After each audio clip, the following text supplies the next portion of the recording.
All right, everybody, what's up? This is the Supraliminal Spotlight. Not much of a spotlight today because we're doing some recap. This is episode 11. We chose to do some early recap because we got another special guest for December, so we're saving a nice little hype episode for then. Today we got Master Villain right here next to me in person. We got Snap Ghost over here to my right. We got him on virtual. For those of you that don't know, currently the CAA caught wind of my new album release. They're actually on my tail, so I'm currently in the tundras of Siberia, hiding out. So if you guys could just do your best to not let them know, that would be great. Thank you. We'll make a GoFundMe to support you. Bro found the quickest way to plug his album. Didn't even wait till we got to that section. It's cold. It's cold out here, man. So could use it. There's nothing out there but snow, bears, and vodka. That's it, dude. Just bumping on release. But yeah, everybody, this is just kind of a loose episode. We're just kind of chilling today. Gonna do some recap on, the year, kind of where we've been. It's crazy. The journey that this show, podcast, don't really know what it is. Crazy. Has become, what it's turned into. Not talking about where it's going because you got to stay tuned for our January episode for that. It's going to be crazy. But he just hyped it up, and then in January we're going to be like, yeah, so we're done doing this. It's just like, that's the crazy thing about it. It's over. That's what's crazy. We didn't say crazy good. We just said crazy. Yeah, we just said we had some crazy news for you guys. People thought Britney Spears was crazy. I'll let you define how. Yeah, that's true. But so I mean, we're kind of, like we said, going to recap the year. I know first we kind of wanted to talk about, it's been a week now since the Kendrick album dropped, GNX. GNX, man. Yeah. Jesus Christ. I think I saw online. Yeah, sorry, Steven can fact check me. I think what I saw online was that car's release year was the year that Kendrick was born as well, I think. Don't quote me on that, but I swore I saw that online. Grand Continental? Yeah, I swore Grand National something. Yeah. I don't know what the X is. I don't remember. But I did see that. So that was like a little, Easter egg thing where he chose a car that came out. And I'm assuming, I don't really remember. I mean, we're obviously younger, but that had to have been a hoopty back in the early 2000s, right? If that car came out in 89 or something, 88. Oh, for sure, yeah. Right, so that was a hoopty at some point. Yeah, it should look sick though. So. Yeah, no, it does. It aged well. Whoever has one of those right now that's in good condition is for sure trying to tax that shit on freaking Facebook Marketplace. They were selling that shit for $2,000. They're selling that shit for 15 now. Yeah, just put Kendrick's car in the title. Yeah. That happened too when he dropped that single that had the Black Air Force One. People found the I don't know if you saw that. Yeah, it was the couple. They found the post that an eBay post listing or something like that's in that same pair, and they fucking taxed it up the ass after that. He's been doing cutty stuff like that with his cover art, because what was it in the stuff with Drake? I mean, just the photos have the Not Like Us one was his address on Google Maps. Yeah the PDF. Yeah, that was crazy. But we'll get back to GNX, because everyone knows, I mean, it's been a year of Kendrick W's, and he's just doing victory laps at this point. It's not enough, so that's pretty cool. West, baby, represent. Yeah. We'll start with you, Snap. What was your initial thoughts? And now that you I'm sure we've listened to it multiple times, what was your initial thoughts, and what are you thinking and feeling about it now? Well, I've got to listen to this pull through twice. Both times I was I've been going on a lot of runs in the morning, so I'll just throw this on and let it play through. The first listen through was phenomenal. I mean, it just feels like a movie. The style, it feels like this whole thing could be the soundtrack for in the background of a movie. He said that. I watched a Rick Rubin thing with him not too long ago, and he was mentioning that he gets a lot of inspiration from like how music is used in movies and like how these like little nuanced things that like for instance in this one where he'll have that like girl singing in the beginning of the few of the songs like just like kind of left field stuff like that he loves to put in his songs to like kind of gives it that like movie feel. That's kind of true. Me, I never thought about that. Yeah. So I thought, and then this was like such a perfect example of that. Like I just felt like I was going through a movie. Me personally, I like once it hit like song 5, 6, and 7, like when Hey Now hit, and then going into Reincarnated, and then TB Off, like those 3 in a row are just like those are fucking that like the energy of that right there is like so good. Like man, that's definitely like the highlight that like those 3 songs put together like that. That was like such good running motivation right there. Reincarnated specifically, the first time I heard it through, like you just feel that like you just feel everything he's saying. He's like not doing like he mentions I forget which song, but he's like, I'm not trying to do double entendres. I'm trying to make you that's feel all whacked this, out murals. Yeah, like he's not gonna go crazy with the wordplay because it's like a pretty straightforward message. Yeah, and I feel like he really just like nailed home a message with Reincarnated. That was like such a like that shit hit me hard. I was like feeling that one heavy. Is your initial reaction different from the second listen through, or kind of like the same? I think the second time around, I was catching more of the like kind of like sneak disses the second time around. You started hearing, it's like because like after I heard it the first time, I wasn't catching on some of those, but then like people were saying like, oh yeah, like he this person, that person. I'm like, oh, he did, huh? And then I listened to it again, and I'm like, oh, okay, they're like these like subtle jabs that he's like throwing out, and then I was hearing that a lot more the second time around. The first time it was just like a lot of the full picture of just like how the music and the lyrics were going together. Trying to soak it in. It's just like it was such a cohesive vibe all the way through. But yeah, man, once it hit Hey Now, I was like, oh my God, like this is the bumper track of the album. My initial I'll go next, I guess.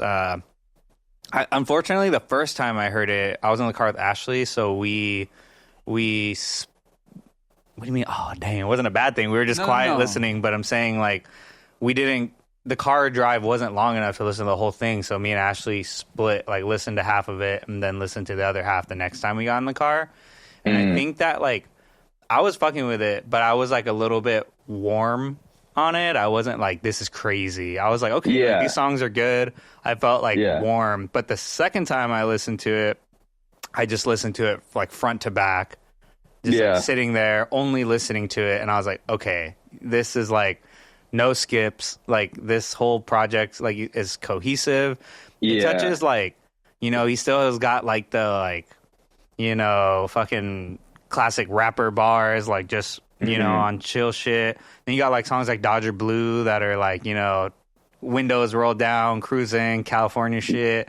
Yeah. You got the bangers on there. You got Luther with SZA. That's like that smooth kind of like, I thought, I don't know if you'll agree with this. I know, Keith, you might, that Luther felt like a better version of Loyalty off of Damn, that song he did with Rihanna. I feel like Luther was like a better version of what that song was, where you kind of have like the more pop singer. That's a great way to put it. Luther like, is like, I'm not gonna lie, Loyalty, like not my favorite Kendrick song. I like that. Me neither. It's not that I hate it. It's not a bad song. That loyalty. The mix in it. It's good, but I'm saying Luther, if you were just gonna compare those two songs with like a featured singer, Luther like blows that song out of the water. And it's really funny. Oh, I 100% agree with that. The first time I heard Luther in the car, Ashley was like, you seem like you would really like this. And I was like, yeah, like I fuck with it. It's cool. And then the second time I listened to it, when I was listening to everything all the way through, I was like, about to shed a tear. I was like, this song is fucking beautiful, man. I was like, this song is so good. I was like, bro, people are going to play that shit at their weddings. Yeah. Like, no, that one bangs. I mean, everything. That one tugged at the heartstrings. That's a good comparison, though, too. Like, I would say this is what loyalty wanted to be, or not even wanted to be, but like at least for me as the listener, like this one resonates a lot more than Yeah. and they're in that same kind of vibe, but this one just like felt a lot more like actually touching, whereas the other one felt a little bit more like poppy in a way, I guess, if that makes sense. Yeah, like this one actually Luther's still poppy. Like that shit could be on the radio. for sure, yeah. You know? This one just felt more like emotional, I guess. Yeah. But yeah, no, you brought up a good point. I think the first time around I was like, okay, yeah, a lot of these beats are like, simple, and it's probably due to the fact that like you want Kendrick's like words to like really pierce through. But then listening it again, like I was like, oh, they're not like that simple. Like there's a lot of like little nuanced background stuff going on that you might not catch the first time around. Yeah. And yeah, I kind of had that same feel. So What were your initial thoughts? By the way, we're going to keep this going for a little bit on this Kendrick topic because I feel like I barely scratched the surface on what I want to say about it. First off, I feel bad that your first experience was Like split in the car. Yeah. Like that's why I was like, it was like a 20-minute car ride. Dude, Yeah. that was your guys' experience, like the first. But that's why I knew I needed to re-listen to it. But I know everyone has a different experience for their first time. But dude, a lot of people, I would say, don't just sit there and listen to an album. yeah, We kind of live in that generation of shit being like quick, fast. Like people, I think a lot of people probably like put it on in their car and listen to the first few. Next time they got in the car, played some of the other songs. But I think that's not doing it justice. Like you got to listen to that thing front and back, like a movie, dude. Yeah, it's like one of those you kind of have to like sit down and kind of study it because everyone's been asking where Kendrick's been this whole time. And then this whole year, he's like, oh, I can show you where I've been. I've had problems. I went through therapy, and it's like he's getting clowned through all of it, taking shots, but he's still coming out on top, like with the lyricist and the penmanship. It's just like it's crazy that no one's talking about it right now, but like him dropping this with no promotion, nuts, and it goes. The whole album goes like every song charts in the order of the album. Yeah. So everyone and their mom, they didn't skip it. They were listening because they're like, which song has something about Drake? That's true. part of it, like none of them really do, but I think that's kind of like the funny part. Like especially with Heart Part 6, everyone's like, "Oh, he's got to say something. He's got it." But it's like the fact he says nothing and ignorance is bliss. Yeah. Oh, I can add into that. I was telling Master Villain yesterday, Steven, so to hear like a more like connect the dots type shit. So Heart Part 6 samples, of course, SWV, Use Your Heart. Mm-hmm. So remember when Kendrick said, like, I inherit the beef because Drake was trying to beef with Pharrell. Yeah. Use Your Heart is produced by Chad Hugo of the Neptunes. But I think he put credits as the Neptunes. It's kind of unknown if Pharrell actually worked on it. But it is, like, I think it credits the Neptunes, not just Chad Hugo. So it's like ironic that Drake used that, Heart Part 6 as a title for a diss. Kendrick goes and puts it on his album, samples the Neptunes, like, who produced that track for SWV. And it's just like a crazy, like, full circle, like, he made that track like, oh, this is my come up with Schoolboy Q, Punch, Absol, like Dave Free, Soundwave, like all these people, while using a Neptune's produced beat.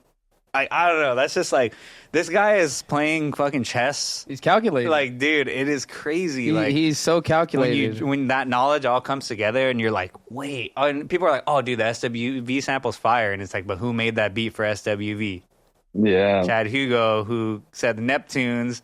And it's like, damn, like, and that's almost like a little like jab in itself too, without even saying anything. Exactly. Like that's another layer of like the subtle jabs I was mentioning that I definitely wouldn't catch that off of the first listen. And then it's like you do a little bit more digging, a little bit more I'm not gonna like pretend like I just knew that. Shouts out to the random YouTube commenter that I saw. He's like when I was listening to it, I was like, oh shit, I didn't know that. I fact checked it. I was like, no shit. Yeah. Dude, but shouts out to Absol getting like the fattest endorsement off of this track. Like just saying Oh like yeah. he's like his words are legendary, wishing I could rhyme like him, studied his style to Bro, define my that shit pen. was Like another like I was like I fucked with Absol It's long term. heavy, bro. yeah. The whole I long mean term Like, series, dude, like, is dude, crazy. like, I was just like, damn, dude. And then Control Systems, long term, yeah, the long term shit. And he's the only one in TDE that's just independent. Yeah, like that He shit. hasn't signed no deals, no labels. It's just other people putting him on Yeah, Absol. because he believes in what he believes. You know what's my favorite part too is, and I don't know if this was intentional. It may or may not have been, but Kendrick said that Absol was sitting in the room like mumbling. Yeah. Fumbling, mumbling, and then he rhymes fumbling. But the ironic part is Absol's the complete opposite of a mumble rapper.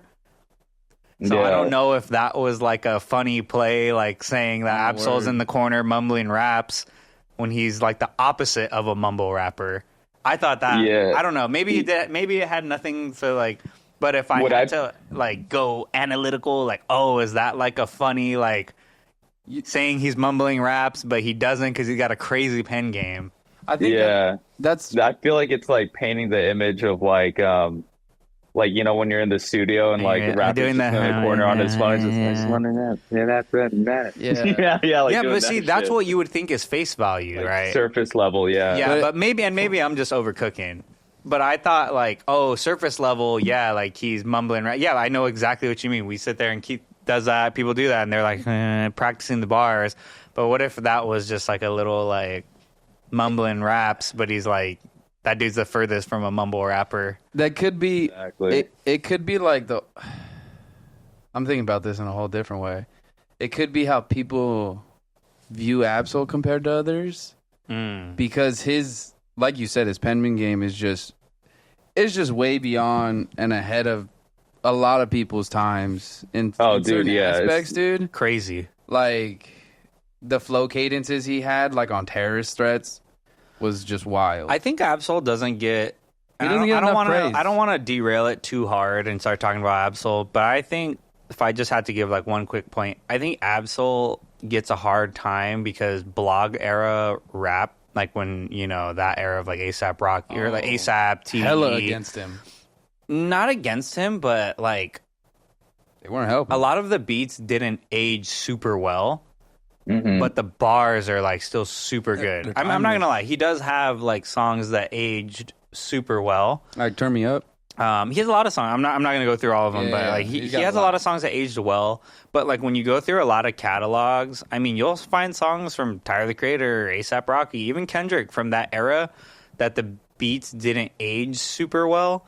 And I feel like if you have a project of beats that aged well and the bars are fire. Like I felt like that kind of like I feel like people don't put enough respect on his name because they'll put on a song and hear this beat and it's like, oh, this is obviously like a 2010s era beat, but it's like, bro, listen to what he's saying though. Yeah, and I feel like that fucks up a lot of people. If you weren't fucking with it back then, like imagine being like a young kid now and going back and listening to Absol's tracks. Yeah, you might be like, these beats. They sound dated. Yes. Yeah. And to me, they do too, but for me, they're nostalgic, so I don't care. Like, exactly. For me, that's like high school. I was bumping that shit in the car with Evan. Yeah. Fucking shouts out Ev. Like, we were fucking bumping that shit in the car, smoking, just driving, bumping Absol, Kendrick. Anyways. I like that vibe, though. Yeah. But back to, sorry, I don't want to, I just don't want to derail it too much. No, you good. But just to go back to, GNX, are there any other sentiments, words? I know you didn't say as much as we did, so take the floor. No, I just think it's funny, just like the fact that it dropped when it dropped, people don't realize it because that's like one of the ultimate disses to a West Coast legend, which is Ice Cube. Yeah, that was weird. I don't know why Ice Cube is saying what he's saying, but I feel like he's in his ego era right now. I don't think maybe he didn't really mean it like that. We're just taking it crazy. Because it's like, to say I was the Kendrick before Kendrick, it's like, no, you were always Ice Cube. Yeah. You were... Ice Cube never really had woke bars, but that wasn't the era for that shit. Yeah. I mean, that shit was happening on the East Coast. I feel like he was doing it more of like... On the West Coast. Like, hey, I'm still doing my thing. Like, I haven't retired. Yeah, I mean, bro, fucking Ice Cube came out in the World Series of the Dodgers. Everyone went fucking crazy. Yeah. And then after the parade for the Dodgers, like, he performed in the stadium again. No, yeah, 100%. Like, that was tight. I think it was just one of those moments where, like, even Snoop Dogg said it himself. He's like, hey, dude, I was a king. He took that shit from me. You know? Yeah, Snoop Dogg whacked out murals when he said, what did he say? I was praying it was the edibles. And he even retweets it like it was the edibles. Yeah, he put it was the edibles. So it's just like, yeah, the fact that he can actually call these people out that we think are above everyone. I agree with that. Like, Whacked Out Murals set the tone for the whole album because he called out Lil Wayne. Which, it was funny with Lil Wayne's tweet. If you haven't seen it, I'll put it right here on the screen. But Lil Wayne tried to act like, why'd I catch a stray? It was like that 50 Cent meme where he's like, fuck me for? Why he say fuck me? What I do? I was like, bro, really? Like, that video, I don't know if you saw it, Steven, when Lil Wayne posted that video, being like, I'm just so disappointed. Like, oh, yeah. That was floating around. Yeah, I was just like, dude, like, and me and Keith, and again, I don't want to like derail this episode to just talk about GNX the whole time, but I was like, Keith was saying too, I went from the point, Steven, where I was like, oh, if he just co-signed and said, hey, bro, like, I'm proud of you, I was like, maybe Kendrick would have brought him out. But Keith was like, he can't co-sign him. Dude, it's a chess move. And I was like, oh, you're right, dude. Like, honestly, I kind of forgot about the whole, like, Young Money, like, Cash Money shit. Yeah. I was like, oh, he can't co-sign him. It's a chess move, bro. It's like a political not being able to co-sign type of deal. Yeah, because if he just co-signed him and it was like, hey, bro, like, I'm really proud that you're doing this in my city, like, Kendrick would have probably loved to be like, yo, like, come do a song on stage. Because they've already done this when they had the Super Bowl. Dude, he could have brought him out and they could have did Mona Lisa. But remember when they did the Super Bowl and, like, Dre came out, Eminem came out, Kendrick came out. Dude, they could have did the same thing. 50 Cent came out. Like, yeah, Upside Down. Yeah, so that's what I was saying. Like, they could have done something like that. He probably had Wayne comes out and does a track. But since Wayne was, like, kind of, you know, leaning left. And my whole thing is like, dude, honestly, I get it, but why would you think you're a shoo-in? Right. Just because you're from the city? Yeah, that's a kind of like, come on, dude, like, that, like, I don't know, that I don't think that's enough to be like, oh, this is about to be in New Orleans? It's like, it's about to be me. And then they announce Kendrick, and then they're just like, oh. It's like, bro, you just set yourself up for failure. Like, why would you just assume it's you? Yeah, he kind of did that to himself. If I'm going to keep it really 100, what young kids are listening to Lil Wayne? Yeah, I don't know what the demographic on that is. I don't even know if that's a hot take. I love Lil Wayne, bro. I grew up listening to that shit in elementary school. I fucking love Lil Wayne's old shit, dude. Can I tell you any Lil Wayne song from the last 10 years? No. Yeah, exactly. Just Fire Man. Yeah, he's That's generationally. Not even in the last 10 years. We were like in middle school when that came out. Oh, you know, when we were in middle school, the Rebirth album came out. That's what I'm saying. And that's when he started picking up the guitar. We were in elementary school, like when the Carter 3 came out. Yeah, and then Carter 4 came out. Bro, remember when he would come out like wearing a fucking Bape jacket?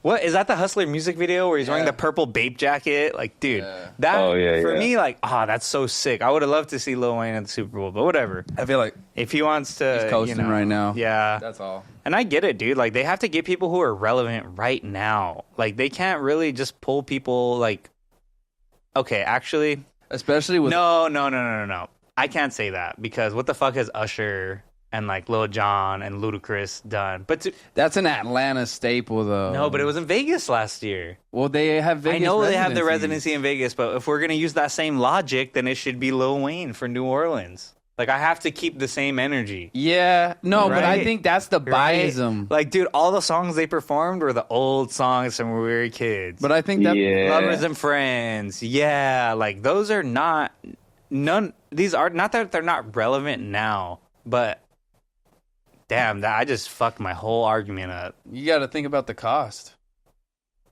That costs way more to have them than No. All right, I'm not gonna. Okay, we are side railing right now. Derailed too far. All right, I will say closing thoughts. We'll give each of us one last closing thought, and we'll fucking move on. Cause shit, I'm sorry. Features were fire. I'm sorry. Is that your closing thought? SZA features are fire. No, dude, my closing thought is I give them great credit for shouting out and putting all the credits to all the local artists that this is their biggest, like the West Coast shit. This is their biggest payday, like period. Yeah, like I agree. Even if people don't go into like, hey, Peso had a dope ass bar on this.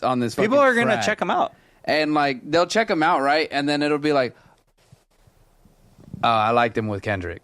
But the fact... Nah, I think people are going to check him out and be like, okay, this dude's got some shit. Well, I mean, for some people, like, I feel like the only one that got done dirty was Lefty Gunplay. I'm going to just say it down. I don't know. I don't want to go on another tangent, but we'll leave it at that. What are your closing thoughts on GNX, Steven, in this conversation? I want to say how epic it was on TV Off, the beginning, the DJ Mustard scream.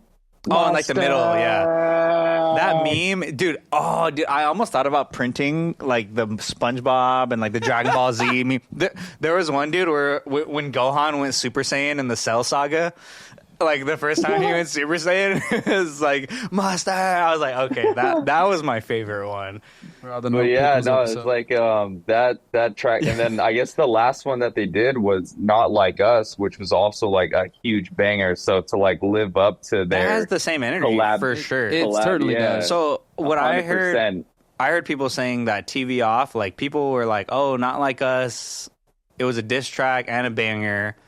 But I was like, bro, did it again without it being a diss track and made a banger. Exactly. This one's like straight up about like avoiding toxic influence, like and being focused on your shit. Yeah, that shit is like, a banger. Like it's like it's such a banger, and it's like a positive message. Like that song slaps so hard. Yeah, my closing thing is first of all, dude, I get it if you're a Drake fan, but holy fuck, social media has been like, why are people gassing this up so much?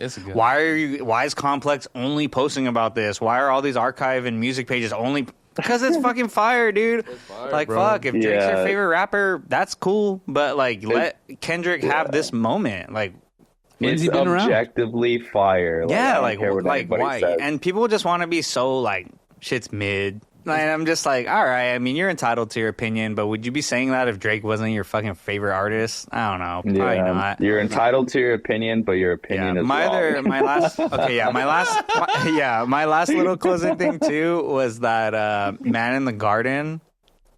I thought that song was going to start as like this little simple, like doom, da doom, simple. Yeah. And then it starts transforming into this like spacey, like, yeah. I was like, that song cinematic. For me had the most transformation, and the fact that Whacked Out Murals is the longest song on the album, and it's the first song. That's a ballsy move, dude. That's a ballsy move, because a lot of people, I'm not gonna lie, first song on the album is either like a banger or you hit skip, or it's a minute 20. That's what I'm saying. But to put a 5-minute song as the first song on the album is nuts to me. Yeah, I think that just goes to like his credit of like, you're not gonna skip it. Because it's Kendrick, people like will listen to this as in its intended full album form. Yeah. Like I feel like this is the album that most other ones, like you said earlier, like people will skip around, find their favorites, but this one in particular, people will like set aside some time and listen to it in order. So like I think he knew that and taking advantage of that, like setting a theme and like very cinematic feel. Like he calculated this so good. Like I can't say enough good words about it. He put the bow. Yeah. He started on the Metro album. Yeah. Dude, this was just a W like victory lap, honestly, for like winning a beef and then just dropping an album. And that we'll keep it there because we could talk about this shit for hours. Good. After a Grammy placement. Let's kind of pivot to my album. It was tight. Okay, I wasn't gonna go there yet, but should we go into the? I was thinking about the recap, but I mean, if you guys want to talk about projects first before the recap, I mean, I want to give a shout out to all of our guests we've had here. You know, I feel go through them. I feel like I've learned so much, and I've been a part of the.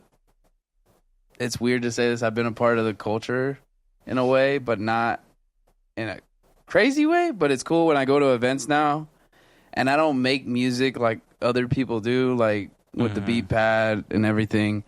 But it's just cool that I can go, and I feel a sense of like belonging, and I connect with like just all the people we've had on here, and they're just dope individuals, and the people I see. I second that. Attached to the individuals, like every single one of them. You know the names. If you don't, we have all the. I mean, videos. we're gonna go through kind of all of them individually, but I agree. Yeah, shouts out to everyone that's been on. But I guess we'll start. You know, episode 1. Shoot, episode 1, man. Snap Ghost, our 10 fucking months pilot. ago. The pilot. I mean, dude, we recorded that in December because we were so unsure about like.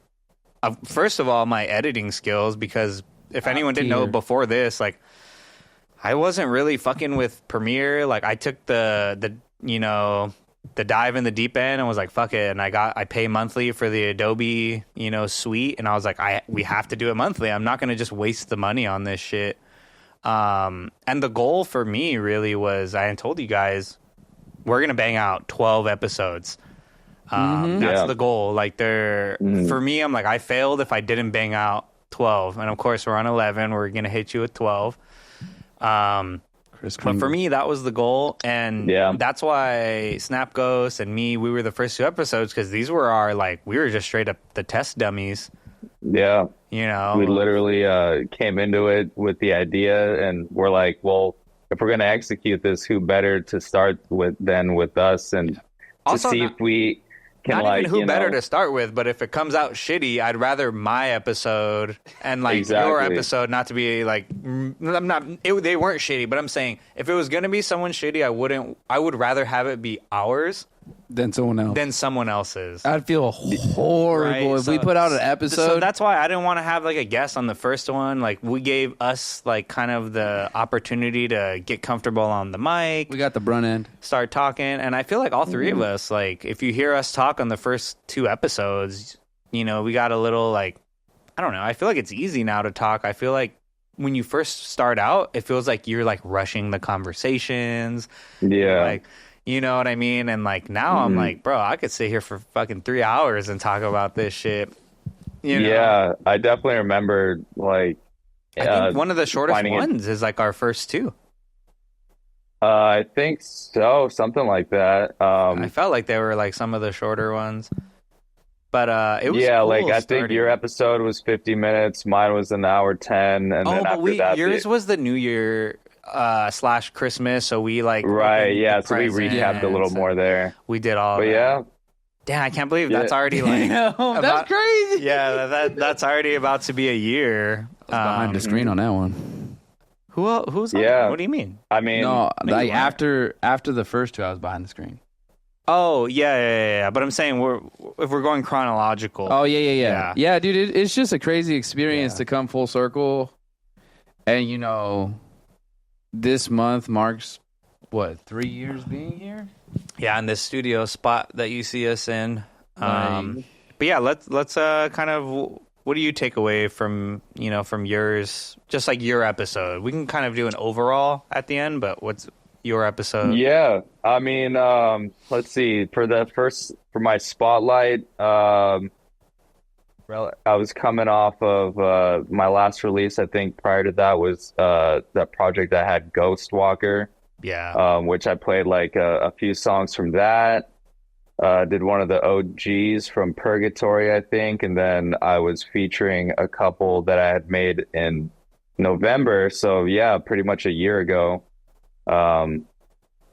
It was 2 songs I had done. It was No Tomorrow and My Heart It Aches. And then I was like kind of testing the waters with some like, always trying to evolve the style. So I just remember it was around that era. Yeah, man. And during that time, I felt like my releases were very spaced out, and like, I was like, yeah, maybe I'll release a project once a year or something, like, and then like force myself to do it, and then like barely have any singles throughout. But Yeah. That was where we were at like about a year ago. And then, as time moved on and we started making this more of a like staple and kind of like holding ourselves accountable more, I think is when, we started to kind of kick things into high gear. And yeah, it's crazy to kind of reminisce on that time because I feel like that was like I was a different person a year ago. And to see where we're at now is pretty insane. But yeah, I mean, man, 10 months, it definitely feels like a lifetime ago that we started that. So Super it's long crazy. time. I liked how my first one came out. To be honest, the set was good. This is the only one where we kind of did like a dark room with like a light thing, and then we kind of did, the regular format after that. I still think it looks cool for, I mean, episode one, like I was just happy that it didn't turn out like shit, like Oh yeah. that was a good Tone starter. I think that like gave us the green light to we're like, okay, cool, we could definitely do this. And then we launched agree. after that. So it was like a success in that regard, kind of kicked it all off. And I enjoyed that one a lot. Yeah, and then that's pretty much all I have to say about that, I guess. Yeah, and then I guess we can kind of move towards the second one was mine. I don't remember when I first got my SP, the Mark II, but it wasn't that long. So if I'm being honest, when I go back, I'm like, I'm way better at performing now on the Mark II, like beat set stuff. So I do kind of look back at it and I'm just like, I don't know. It's easy to be like critical of yourself and be like cringing, like, like damn, that was, you could have been doing more. But, that I hadn't had it that long. And, but I still like the song choices that I had. You only had it for 2 months. Was it only 2 months? Yeah. Yeah, I don't think it was very long. And then that first month you were figuring it out. I remember you were Yeah. Because one of the songs you played was actually one of the first songs you were actually fucking with on it. No, I don't think I played any stuff that I made on it. When you actually like finally figured it out, that was one of the first songs that I actually heard that you had, once you had it all figured out, that you had all the placements dialed in. Yeah, because that thing like is like the effects are like fucking. There's so many effects, and you gotta like anyone who a lot of our homies have a Mark II, like.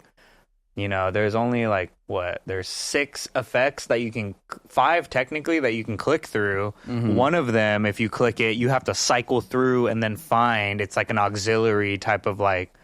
So that's why when you see people performing on a Mark II, they're looking down the whole time because you're kind of like flicking through effects, switching and like doing shit. But at that time I was like, dude, I didn't even know you could do that. So that was a learning curve, but I had fun. If I'm be honest, I don't really have much to say about mine. Like I had fun doing it. I love talking to you guys. I mean, we talk all the time. Oh yeah. I have a lot more fun talking like with our guests and kind of learning their backstories. But I had fun, and I'd love to do another one now. Next year or something that with new music that I've made, more knowledge that I have. Kind of what I've been through. So, here's to next year's, and you know, I'll do another one next year, do another beat set. We'll talk again. And then I'm sure you got it pulled up. Who's episode 3? Marcus? So our first guest is Marcus Latin. Marcus Latin. Shouts out Marcus. Shouts out Marcus. Dude. I'm sorry we didn't have this on your episode. I was going to say it. I'm so sorry, dude. When I saw Marcus, like the month after when we did the next one, he was like, damn, y'all got that upgraded shit after my episode. And I was like, bro, I'm sorry. I have to be honest, I got the idea like after his episode, huh? Like the day of his episode. You're like, oh, I got the idea because like at first I thought it was Marquise. Right, and then like when he told me, no, it's Marcus. I was like, I kept saying Marcus. I felt so bad. I'm sorry, dude. I'm sorry. But once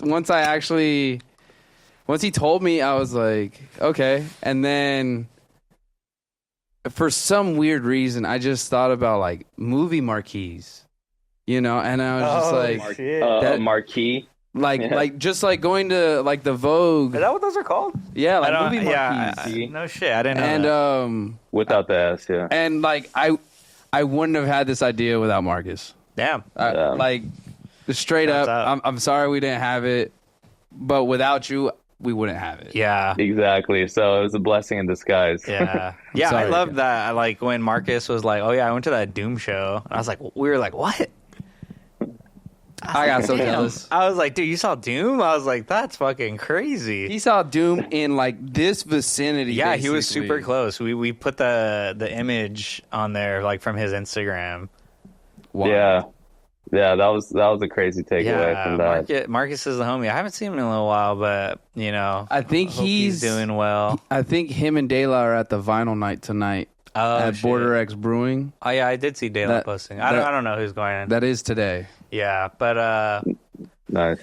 But yeah, dude, Marcus's episode really, I think, set the tone for us, for the guests. Yeah. I know you were behind the scenes on that one, and it was me and Steven. So we that was our first time, Steven, kind of the whole guest thing. Yeah, doing an interview like that. And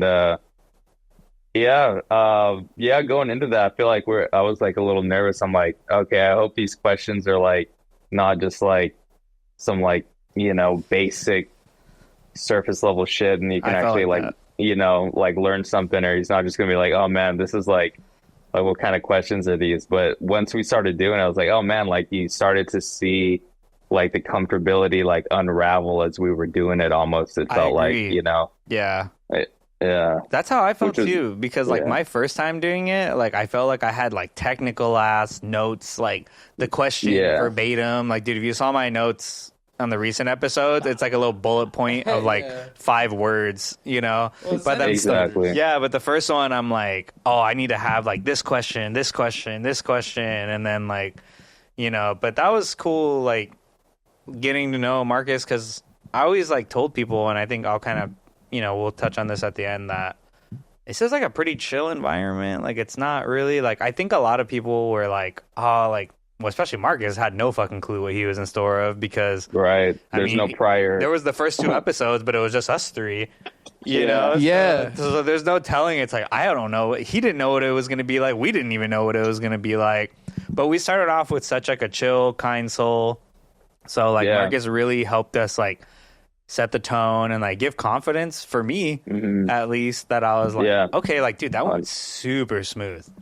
100%. Yeah, that was definitely a confidence builder. I was like, okay, cool. Like we can just bring in, like, since I mean you knew him a little bit already, but like I think that was the first time I had met him, and then it's like, okay, cool. Like this is not just talking to somebody, but you're like getting to know them and dive into their interests, all at the same time.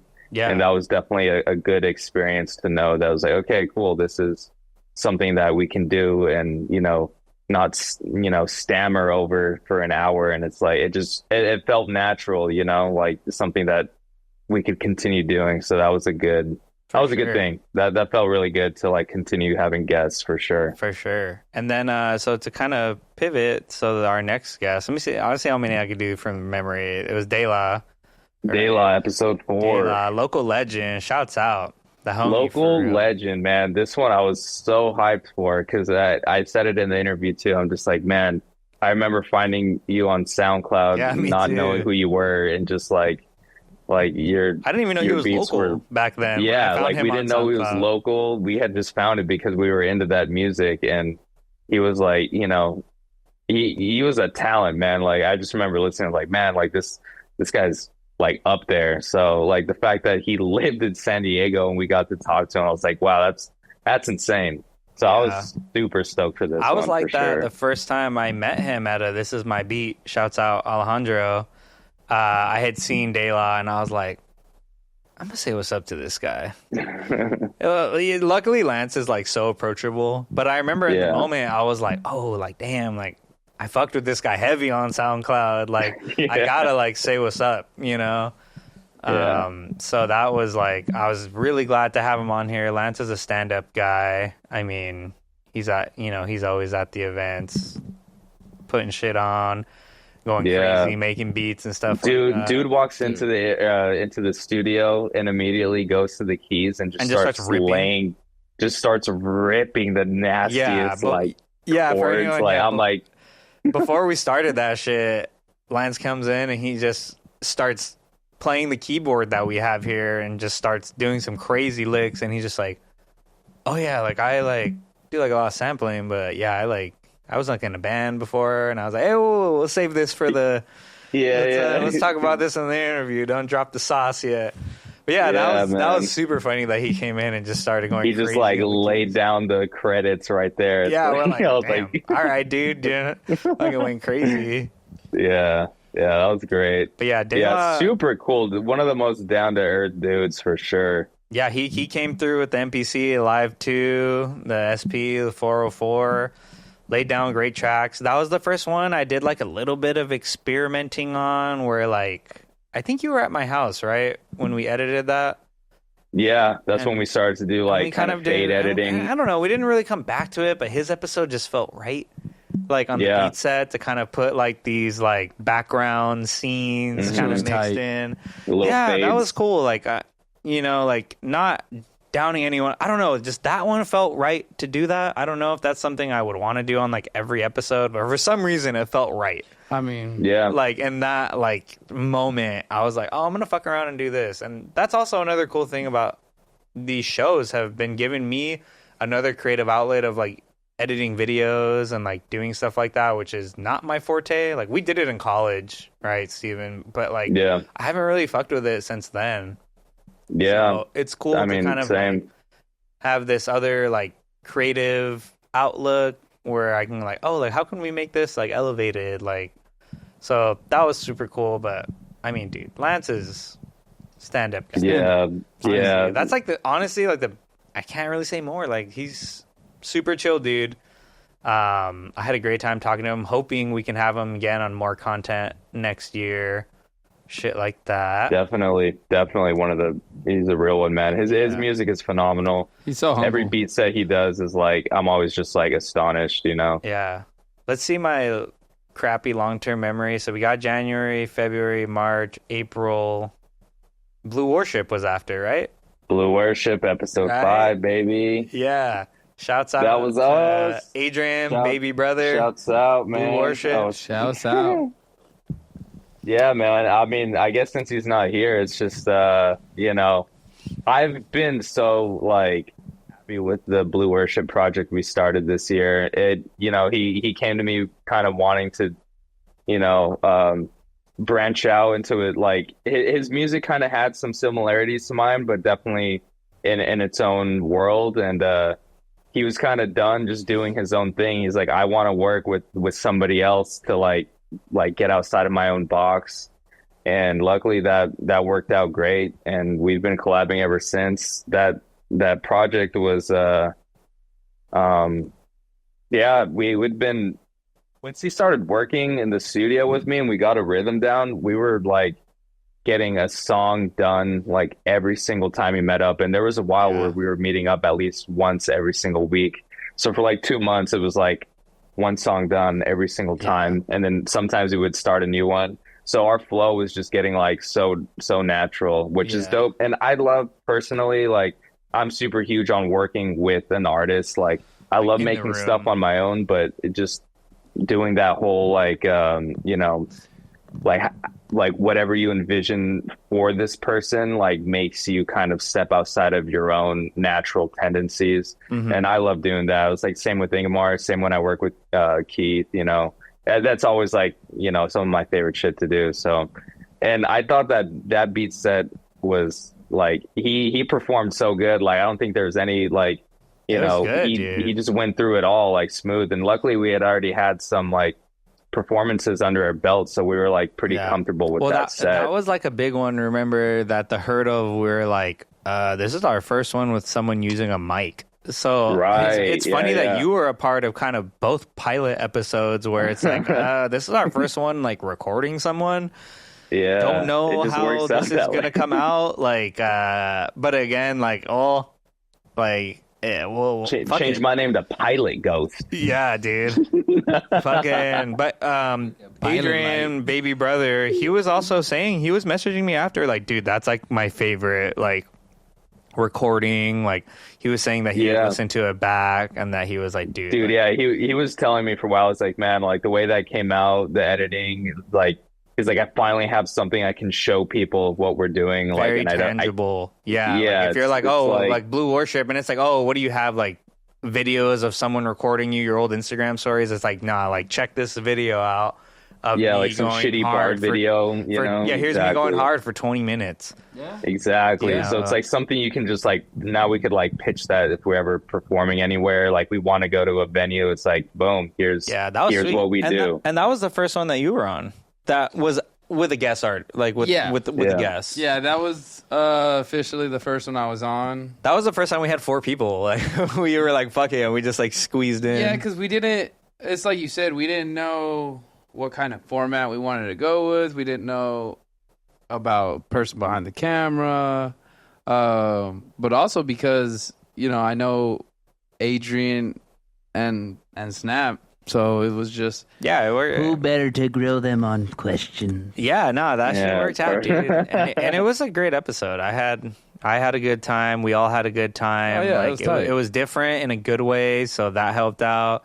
I remember he brought he's like, "Can I draw on here?" And I was like, "Yeah, I mean, do you?" And then he ended up just not using it because we were just talking the whole time. So that's another testament to like where people were like unsure in the beginning, and then when it gets started, you're like, oh, like we're just vibing. We're just talking. Yeah. Very, very natural feeling. And I feel like that theme becomes apparent throughout each episode as we go forward. Yeah. Which brings us to who's next, Kenji? Who's next? What were we on? That was April? So we're on. So that was, It's gotta be. Is it Jeff? Oh, close. He was the next one after that. No, because after that it was Low Bias. Yeah. Now you're just making me like an asshole. It's none other than the legend, Mr. Castro, brother. Oh, dude, I'm so sorry. Fuck. Dude, I knew at one point I was going to make myself look like a dick. Dude, yes. The Castro episode, man. That was such a good, like, also another just, like, stand-up person. Like, stand-up guy. Like, I could... Every time I see Castro, it's like, bro, I just want to like talk to you for like hours. Yeah, he's that interview might be one of our longest one. That one's an hour and 14. Yeah, and dude, he is a man of stories and many talents too. Many talents and many stories. Yeah, very multi-talented music artist. Like his span of genres is super impressive, and I've been trying to get more into that lane myself. With that being said, shouts out to Castro because he just came out with a new project. Hell yeah! Unfortunately, I don't have anything for me to look it up, but make sure you peep it. Castro just came out with some new shit. We will link it. So make sure, we'll link it. So make sure you're checking that out. But dude, Castro, that was a really good one, and I know for you, we got to have that like fun little like podcast story type shit because his stuff got used, and that was awesome.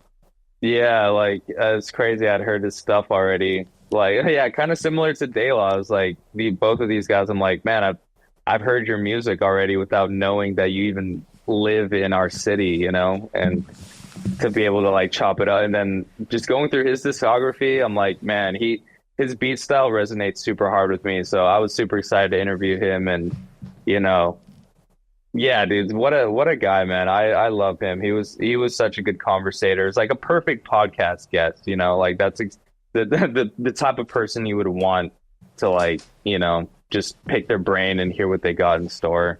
Like, yeah, that one was a lot of fun. That's the only one I regret not being in. Because, well, I mean, but you were.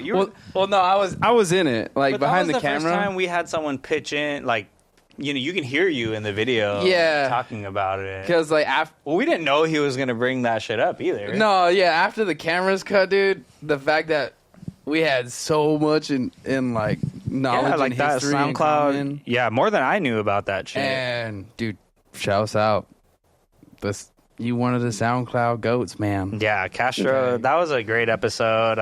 Someone who Fuck 88 went though. viral and shit. Like super cool that homie is like in the scene with us, and again, like it's a stand-up person. So And to touch on a funny note of that his one, muffin game his croissant game. Spotlight. Yeah. Oh, what happened? Croissant game. His croissant game. He's been He making is croissants popping off, bro. story. He be perfecting the madness. Real. Shouts out. Yeah, so funny little side note on the spotlight portion of that. You remember what happened, Kenji? Why the video actually came out the way it is? Dude, okay, Yeah. so that video had some nice crispy effects on it because we had some camera problems. But dude, it actually like worked in our favor. Yeah, that was like a it looked little sick. happy. And it's Yeah, funny. that I had like I tried to like fix it and do like a bunch of like downloading a trial of a software and use it. I was talking to my buddy Chris, shouts out After Hours. I was like, yo, like, and then I told him too. I was like, dude, I think I'm just gonna like dive into the aesthetic, like instead of trying to like fix it. Let's just dive in on like the this kind of like VHS looking like gritty, the gritty stuff, and it looked cool. So I mean, dude, that worked out. I was actually really happy with that. And his music like lends itself to that, which was so perfect. So like if it would have been like somebody else's, I would that is have like felt way worse. Like more like on like a soul vibe or something. Like that would have been harder. It worked to, out. like, I was really happy match. with it. Yeah, yeah. And, that was funny. That was That's why that video looks so sick. Yeah. But next, since I guessed wrong, we have Jeff, Chef Jeff, the homie, making ceramics, making beats, bro, making food. The Bob Ross of ceramics, brewed beers. Like, dude, he is like a polymath. Like he's just another person that's like multifaceted, and that'd be a sick alias, the Bob Ross of beats. Dude. I just saw him the other day, Steven, and I was fucking with him, and I was like, my name is Yef. And then and then Alejandro was like, oh, how many times do you get that? And Jeff was like, bro, so many times. So many. And I was like, bro, I don't even want to hear it, because you know how many times I've gotten Emilio. Emilio. Yeah, I'm just like, oh shit, I feel your pain. I was like, I shouldn't have even done that to you, because I've been in those shoes. I just got a Family Guy shout out. Yeah, but I mean, Chef Jeff, another person that just like killed it. Another guy that's just, dude, everyone we've had on, like I keep saying stand up guy, like these are just people that we have that are like, I mean, dude, they're just so fun to talk to. Like these are homies. It's nice to be able to like connect with them, and be able to like pick their brains and have it on film, right? Because I always say like these are conversations we'd have even if we weren't recording. Exactly. So this is the stuff that we're already interested in. We just get to do that on camera. So yeah, man, he's a super cool guy. I mean, like, I mean his beats kind of lend to his personality too. Like they go hand in hand. Like his style is very like relaxing and smooth, and like his beats kind of like replicate that as well. Yeah, I remember taking away him talking about even like gardening with his grandparents, him talking about ceramics. These are stuff off the top of my head. I haven't watched that episode back or anything, but I know like these are things I'm like, dude, like I would have never known that about you if we hadn't like kind of probed with some of these questions, kind of how it gets spoken about. I mean, his beat set was killer. I mean, dude, shouts out Chef Jeff. I mean, shouts out to Jeff, man. Yeah, like we Super see him sick. often at the events. Love talking to him. He's again, I'm gonna keep saying everyone's a stand-up guy, but I mean, straight up, like, because it's true. Yeah, I mean, for real, like, these are all cool people in the scene. Who is after that? Was that Low Bias? This is where we take a experimental turn and we tap into Flavor Springs. Oh shit! This was the our beach summer episode. You're right. Yep. Yeah, those you can kind of talk about that, Kenji, because that was so like those a interviews were funny because initially I was like we should record these earlier in the day, and then it kind of is what it is. We had a fun outside event, hanging out, drinking, had a good time at Fiesta Island. And goddamn, dude, when I went back and edited that footage, I was like, I sound kind of drunk. You look kind of drunk. I was like, shit, dude. We had all been drinking like all day, dude. It was like the glasses. Dead giveaway. Dude, we recorded that shit at the end of the event. Like, I just put on music on the speakers, and like that was when we interviewed E-Spirits. We had interviewed, Peanut Butter Moodin. And Dave isn't, and Nico Spins, and I was just like, dude, I was kind of faded, and I was like, fuck it, let's just send it. But those were super fun. I'd love to have those guys on here again, kind of like in an isolated space. But that was also a fun, like, dude, this has been a year of like experimentation, and they were awesome. Like, shouts out to Flavor Springs for collabing with us on the event. Yeah. The day of, me and Miles, Peanut Butter Moodin, were like trying to find a spot. I pulled up to a spot that was like super busy, and he's like, let me go check out Fiesta Island. And like I set up and then tore everything down and then moved to another spot. So that was like a whole like thing. That whole time period of us getting there and setting up, and then you're like, dude, I don't know about this. There's this whole group, we were like, well, fuck it, pack it up. And there's they had like a whole food buffet set up. I'm like, yeah, we're about to fuck up. Yeah, this I was event. like, pack it up. And I'm glad we did, because it was such a better spot at Fiesta Island. Way better. Like, we for sure we're gonna have a round 2 next year. Oh yeah, to have a summer party, maybe more than one, because that was such a cool event. Like, you came through, like, I was just gonna say, a lot of homies came through. I was glad I was able to make it out there for like an hour or two or whatever. And that spot is like, it's such a prime spot to do exactly what we did there. It was so fun. A lot of the homies came through. We, had a great time. I mean, dude, I was kind of on a sick one, but good day out. Yeah, it was a super good day out. Shouts out to Flavor Springs. Yeah. Shouts out leads Peanut Butter us Moon. to episode 9. Low bias. Sorry, right before we get to that, also shouts out to E-Spirits and Nico for having me on at the Quiet Storm. Oh yeah, I performed at their events, so also shouts out to, I wanted to throw that in there. But yes, that's up, baby. Next, Low Bias. Low Bias. Episode 9. Man, this is like kind of when, at least personally, that was a lot of fun talking to him. Super wise dude, and I was like really feeling our like comfortability in interviewing at this point. 100%. This is So from episode 1 to this, that was 9 months, and 9 months in. Oh, shit, looking up. Give me a second here.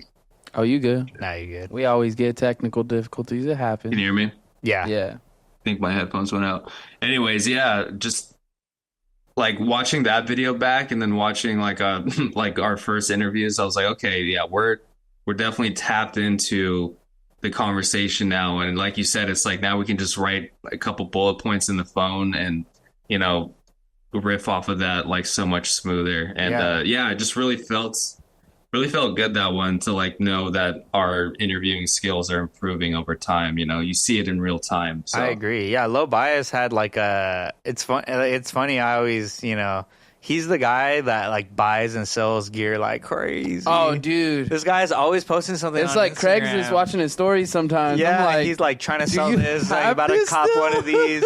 Yeah. So, but honestly, I like his opinion a lot, because he's someone who's been around a lot of gear.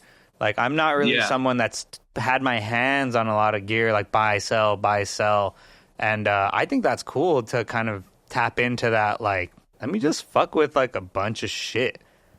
And he has extensive knowledge on all his equipment. Also to Low Bias, because I have my MPC 1000 because of him. He had posted it on his story, and I found the same OfferUp ad, and I was like, bro, don't buy it, because I'm trying to buy that shit. And it was funny when I was talking to the guy on OfferUp, he was like, yo, someone else is hitting me up. And I know it was Low Bias, and I was like, fuck, fool. I was like, dang. Let me cop it. And it was just funny. We were like bidding war in the DMs like that. But I mean, dude, it worked out in his favor, because this fucking NPC had some broken shit on it when I bought it. but whatever. But Damn. no, but I mean, low bias, another like stand-up guy that I was really happy to have on. Person, like I fuck with his music. Keith had already like performed with him. Yeah, we already had a history, and just knowing like his evolution through it all, even before he came here, is kind of cool to know. Yeah. Like going from Shrimp Boy to Low Bias, and then the whole transition behind that. It was very cool just to know. But yeah, man, super dope guy. Like, I feel bad if his ex-wife saw that video. I know. I'm glad you said it and not me, because I was thinking about that when he made like that really cool juke beat that I was like, bro, I love that song. It's so sick. And then he was like, yeah, I made that song. And when I brought it up in the episode, and I was just like, yeah, I remember you mentioning someone saying like, yo, you got to turn that off. Like when you had the drums soloed, and he was like, yeah, that was why I was like, ah, shit, dude, I'm sorry. I don't mean to fucking open old wounds and shit. But he's just, Low Bias is like another, like, also recently came out with a project as well. 777. Yeah, I was gonna say him and Marcus were the ones that came through with cassettes. So shout out to both of them for coming through with those cassettes. You know, I always appreciate that. Oh, my computer just died. All good. Yeah, but I guess what Snap Ghost is trying to say is, if you haven't brought a gift, I mean, what are you doing? No, you ain't gonna get that extra. No, just like, yeah, I mean, Low Bias, another like just a good episode. His beat set. It was funny. That was the first time we got a little like copyright strike. And then shit, on YouTube. Yeah. Luckily, it didn't like fuck anything up. And dude, I'm guilty of doing this often too, of like using the intro of a sample and then the beat flips it. Oh, it like caught it enough that I was like, hey, motherfucker, this is a Mariah Carey song. So but after he flipped it, it didn't catch it. So it worked out. It only cut like 10 seconds from the beginning of the beat set. So I'm glad it happened as like his first song. Sweet 15. But that's like another thing. Like that's another like a hurdle that's like new. That I was like, oh, like what's going on right here? Yeah. But yeah, I mean, Low Bias, another like great person to have on. Love his music. Love seeing him out and about at our events. Yeah, I want to hear more of that juke stuff that he's starting to dabble in, because that was dope. Yes, he was after the interview, he was like playing some of that, so that was awesome. Yeah, definitely. Dope. Super fun. Well, and who do we got next, Keith? I don't fucking remember. Some lame. Horrible ass rapper. Some lame. Horrible ass rapper. Horrible ass set. No. Okay, we can clear the air. To be fair, you can argue your case because no one actually. It was horrible, man. It wasn't horrible, but you can argue your case because we didn't really talk about it. Oh, well, that episode also we had Ev on, so shout out to Ev for like coming through with us. Oh yeah, you know, getting some practicing because Evan just started his own podcast. We'll get into that probably later episode. We'll talk about that, but or we'll talk about it at the end of this. But yeah, what was your? It was a lot, man. Just because I was, I feel like I was over stressing, and also a lot of the songs that I had just finished were freshly on my mind. And when we mean fresh, like within the month. Yeah, like I was on recording these within the month. I was on full. Like these, I've been writing them for months. It's not like I wrote all these within the month. Yeah, and just to not to cut you off, to clarify, like you're like a very loose flow forming type of rapper where like you like your takes are not always the same. Oh yeah. So like once you have it recorded, you have to memorize like that version. Yeah, of dude. It, right? Like because we've talked about this like before. Two different. Like he can do like 5 takes and like maybe 2 of them are the same, but like you might have hit something different on each. So it's and I was telling Kenji, I think once, Keith or something, but yeah, there was a few times it's like we would finish a song that day and it's like, all right, sick, and then we would come in the next time and then Keith'd be like, I'm gonna do it all over again. I'm like, all right. And then it would sound complete like he changed the whole tonality and like cadence of it. Like I'm like, all right.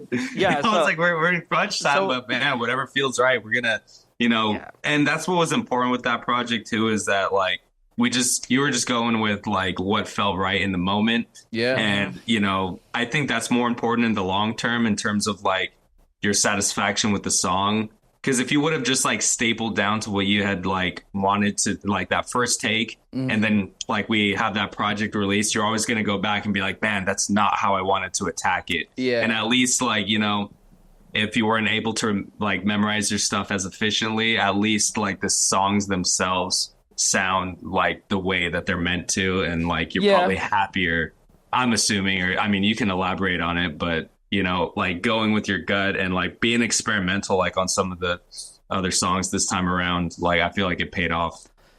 Yeah. Another part of it was that it's kind of like the first time I'm on screen with music. I don't have that's true. music videos, and for me it was more pressure because it's like this is something I'm always gonna go back to and look at and be like, damn, dude. This could have been avoided had I had more time. That's how I felt with mine too, though. So it's not really the end of the world. But at the same time, I wouldn't change what happened. No, because you pumped those songs out, dude. Yeah, dude. But after that first one, it was like the first two were the hardest just because the second one I knew I was going to fuck up my voice for the rest of them. Yeah. Dude, honestly, a lot of people in your shoes would have struggled.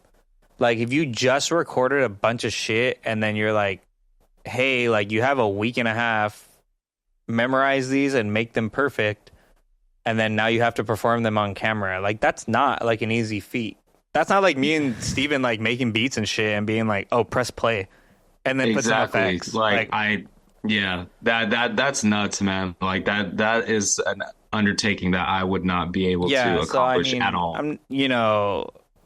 I know it's easy to be like your own worst critic, but I don't think you should like trip too much on it. But also, with that being said, if you haven't peeped Master Villain's project, make sure you go peep that shit now. Quiet night. Quiet night. Quiet night. Just in time for Saint Jolly Old Nicholas. Yeah, for some shout out to Nick. For some fat guy to invade your house and eat your cookies and leave your presents. Sketchy ass fool. I don't know about all that now. Hella sketch. Those commercials as a child lied to me. Yeah. This guy's sketch. This guy, you're telling me this guy just comes into my house, eats my food, and leaves a present for me? Like, what a weirdo, dude. But yeah, it was it's cool. Like, I find myself going back to it and watching it. And I do that with all the interviews, but it's weird how I see people and they're like, oh, I can't listen to my own shit. And for me, it's like, oh, I listen to my own shit all the time. I need to listen to my own shit because how can I improve, or what do other people hear, and what do I sound like to other people? To be fair, though, we live in this, like, I remember Childish Gambino. Remember that old stand-up he did? Oh, bro, His old, really popular one that he was saying he got in a car with a girl, and she's like, you listen to your own music? And he's like, hell yeah, I listen to my own music. This is like one of the like artistic forms where it's like, yeah, of course I listen to my own music. Yeah. Shit's fire. I wouldn't be making it if I didn't think it was fire. And that's part of the, if you can't listen to what you make, why are you making it? Yeah. And also it's good to be your own critic, right? Like, I listen to my old shit and I'm like, that's whack, but I'm like, oh, that's where I was at in this point of life. Exactly. Yeah, it's like a timestamp. Yeah, it is. And that's why and I'm preaching to the choir because I should be doing it more myself. That's why you need to put your shit out, guys. Like, if you're a producer who's don't delete it. Not putting stuff out as frequently, if you're creating and not putting it out, put it out. Like, people are gonna fuck with it. Like, you're gonna be your own worst critic, but like, put it out just so you can like look back and be like, this is what I did at this time. This is when I put this out. Like, I understand the creative process where you're like, it's not ready, right? Yeah, but I feel like in that sense, if you don't feel comfortable with what you're putting out, it's a double-edged sword for sure. No, you can literally do what Doom did. He had like How many personas? Yeah, but I'm not. Yeah, and I'm not saying that's not the end all be all. No, but but it's if a you're- double edged sword because you don't want to put something out that like you don't think is perfect, but like at some point you got to put it out, and that's why you got to have the homies who listen to it and are like They're gonna keep it real. and yeah, like people that don't have yes men like in your camp, like your homies that are like, I think this is almost ready or this is ready, you know, like talk to people, send people your shit, send your homies your shit so they know like. Rather get that feedback from people and, you know, push it out. Like, I'm sure I have like 2 projects on my computer, 3 actually, one with you, Steven, that we didn't put out, that we'll put out soon, hopefully. But that we can like, you know, like tell people that it's, you know, tell your friends, tell your family, maybe not your family because they're going to be like, it's good. Yeah, I don't tell my family about nothing I do. Yeah, you know, but yeah, man. I mean, I think that's, you know, there's a reason there's the saying that, you know, perfection is the thief of joy. And I think for music, that resonates so much with a lot of people. And you can get easily stuck in this spiral of like, oh, but like, if only it was just like a little bit, like you keep hearing that you want to make these little adjustments and these changes and oh, it could be a little bit better, a little bit better. And then they ended up, you listen to it so much that you think it's never good enough. And then it just sits there. And that is like the worst thing that you can have happen to you as an artist. Like if your goal is to get better, you need to release it to the world in order for it to like enter in the consciousness of it all. Because if not, then it's just living in your brain. And what is that going to do anybody? I feel like it almost takes a weight off your back. Like when you have a bunch of shit that like you like think is maybe good enough and then you never put it out, that's way worse than putting it out and then being like, oh, it's good, but I could have done a little bit more. I think the feeling of never putting it out is kind of worse. Yeah, 100%. Yeah, 100%. I think it's kind of worse, but yeah, because you're just like living in your own head at that point, and it's like, you know, if you put it out, and you know some people like it, or it doesn't get as many listens as you would like, or whatever arbitrary number that you create in your head, like don't even think about it like that. Just release it for the sake of your own personal growth. I think. With that being said, we're not saying put out shit that you think is ass. Exactly. But, you know, be confident. I think be confident in your art. Be confident in your craft. If you're confident in your art or relationship, like put that shit out. I feel like you kind of have to after you spent like fucking 3 hours looking at a computer screen. 3 hours is an understatement, dude. Well, for some people, that first 3 hours is just a fucking snare test. Yeah, that's actually. But let's okay, so I mean that's kind of all the episodes we've had so far. Yeah. We're kind of getting towards the end of our recap. I know we kind of mentioned your album again. Shouts out Malaysia. I don't know who the fucking Malaysia is streaming my shit, dude. But I got some fan in Malaysia that just rinsing your shit. He's showing his homies your shit. He's just like, dude, that's what I'm telling you about Fatal Frame. Someone just rinsing someone it. is just fucking rinsing. I was like, all right. Yeah. Okay. That's what's up, man. But, Dude, somebody loves that song. Let's open the floor here because today, if you haven't already heard it, new Snap Ghost dropped. New Snap Ghost. Not old Snap Ghost. New Snap Ghost drop. Let's hear about Shadow Work, Let's baby. hear about it. It is my first full-length solo album. There's 12 tracks on here. Let's go. So my thought process behind that was, well, first of all, when you start making a lot of tracks in the first place like this, it's always like, oh, am I going to do an EP? Am I going to do an album? Like, how am I going to, what's the 12 format? songs is a lot, dude. That's a solid project right there. Yeah. That's more than half of mine. I have never created this much in a span of time in years, and just feeling super inspired with where I'm at in life right now. Feel like the sharpest and clear-minded as I ever have. And that was like allowing me to tap into like this like inspiration that I was bottling up for so long. So that really pushed it, to be honest, and which is why it's called Shadow Work in the first place, because it's like the whole concept of shadow work. It's like a philosophical thing that Carl Jung would kind of coined about like, you're acknowledging like the dark parts of yourself, but not hiding them. And you're like allowing it to serve you as opposed to something that like destroys you, because if you like ignore it, it only grows stronger inside of you. So that's like kind of the idea behind it, and I thought the theme worked out really well.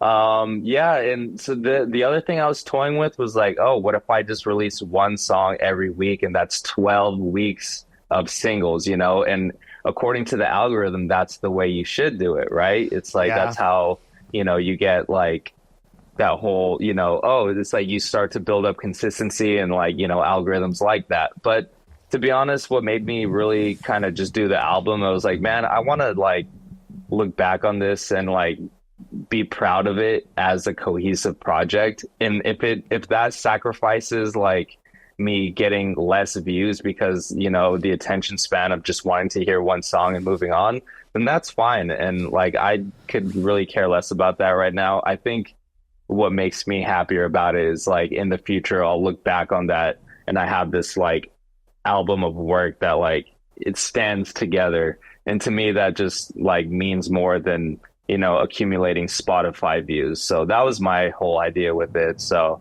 happy with how the songs came out. Just I did vocals on every track and like really stepped outside of my box to like deliver something like unique and like different vocals on every song, and like really like going out of my way to make the effects all crazy and fun. So I think it's a great listen, and yeah, by the time this is out, you'll be able to check it out.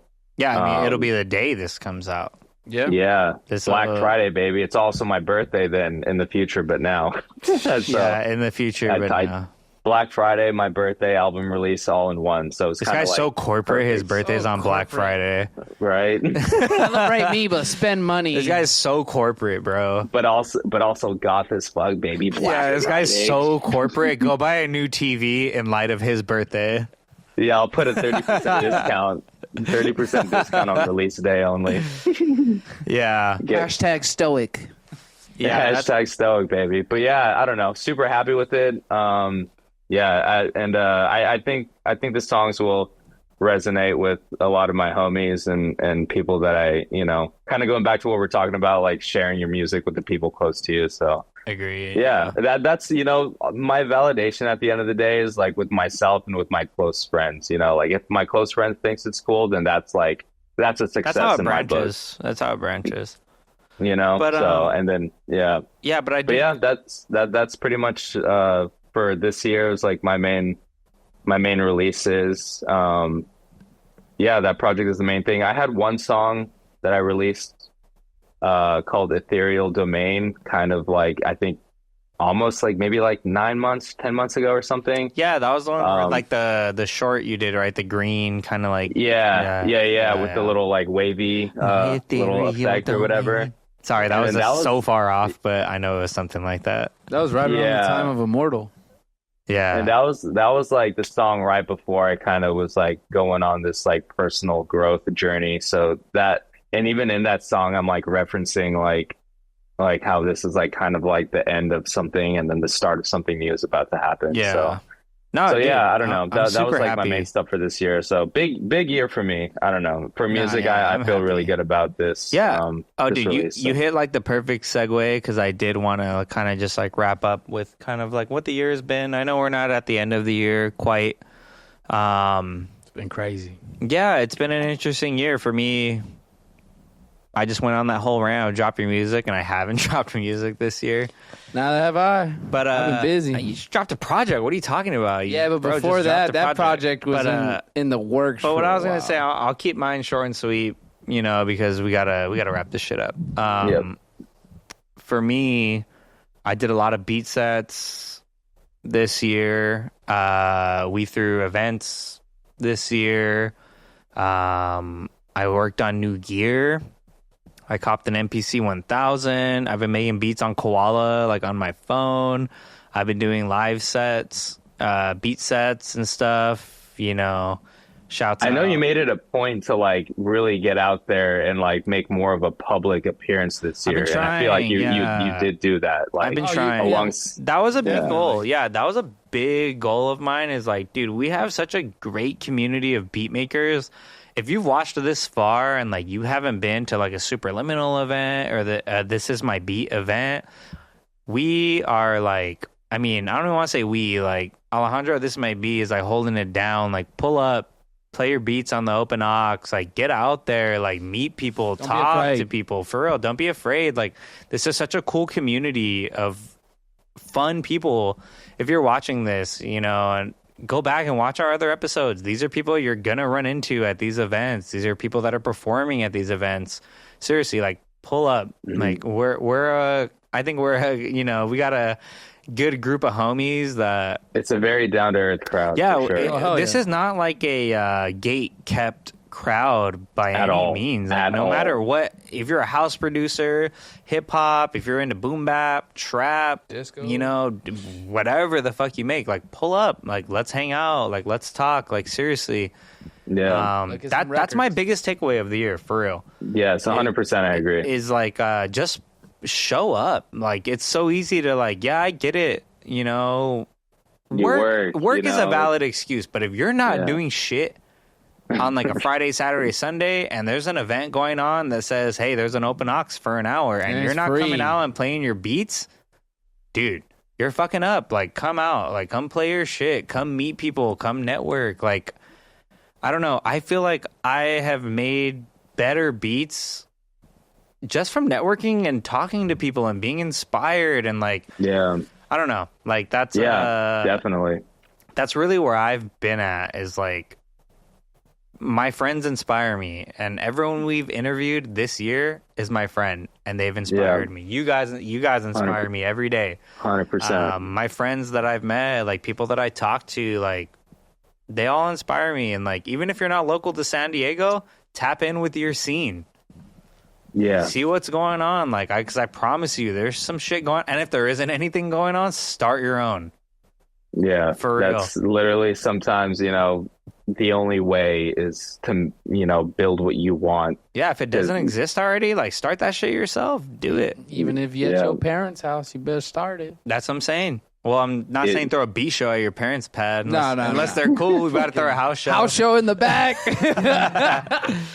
But yeah, if you book them, they will come. Yeah, but I think we'll start to wrap it up there. I mean, you got to hear us talk about GNX for way too long. Way too long. Sorry, Drake fans. Yeah, you guys got to hear about us talk about what our year has been like. We still got next month, so look for December's episode. It's a big one. It's gonna be a really big one, honestly. So stay excited for that. And then January, just to give you guys a little precursor, because if you're here this long, you deserve to, you know, get a little bit of insight. January, we're going to talk about what 2025 is going to look like for Supraliminal. Yeah. We're going to talk about what we're going to do moving forward with content. And I guess that's all I can say. I don't want to. Yeah, that's pretty much the short and sweet of it. The goalposts have shifted. That's all I will say. What does that mean? Is that a thing? Is that a saying? Yeah. When did the goalposts ever shift? Oh, it's like when you started to kick from a further distance. That's not shifting the goalpost, though. It stays it's static. I know. You just went further back. You're shifting yourself, but you're still hitting the mark. All right. My analogies don't make no sense until they make sense. No, it might be a thing, and I just don't know. Yeah, it should, when somebody says like, "Oh, you're just shifting the goalpost," it's like when you're arguing something, but you keep on making the argument. Oh, but you're changing the target. Yeah, we might have delay. Yeah, I think we lost him. We might have lost him. But all right, everybody. Okay, I'm not gonna pretend like that wasn't like a crazy cut. That was if you're here, it's crazier than COVID. Yeah, I'm not gonna pretend that wasn't a crazy cut. But seriously, thank you for everyone that's like listened, you know, watched, participated, especially those who have participated. Like, you really like. We couldn't have. We literally could not have done this without you. I had so much fun. Like. Yeah, talking to people, like making friendships, and you know, deep diving into conversations that people wouldn't normally hear, right? Like these are like behind the scenes conversations. Talking shop, man. It's, you know, straight up 100%. At the end of the day. Yeah, straight up. That was great. Love you guys. It was a great year, and all the guests were phenomenal. So a lot to look forward to in the next year coming, man. Really excited for the new chapters ahead. Yeah, definitely. With that being said, we're signing out. Supraliminal. This is episode 11. You'll see us next month with a very special guest. Peace. Latest. Later.